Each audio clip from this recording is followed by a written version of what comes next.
Labas rytas, mėlyjei. Šiandien tokį video padarysi, kai prašoma žmonės apie senėjimą.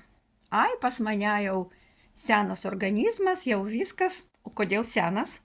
Todėl, kad nieko nedarėt, profilaktiką nedarėt, nevalėt pavasarį žarnyno, kepenų, parazitų savo neišvalėt.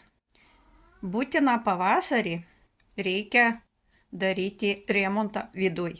Ne tik išorė, kad priklijuoti blakstienus, žiūriu, piešia antakius, lūpus pumpuoja, ir visa kita, ir nagai ten, viso kito. Vaikšto silikoninės moteris, bet vidus nešvarus ir vidus labai nunuodytas parazitais, dėl to ir sensta jūsų organizmas. Norit likti jauni, žvali ir miegoti gerai, kreipkitės, padėsiu. Geros dienelės, ate, mėlyjei.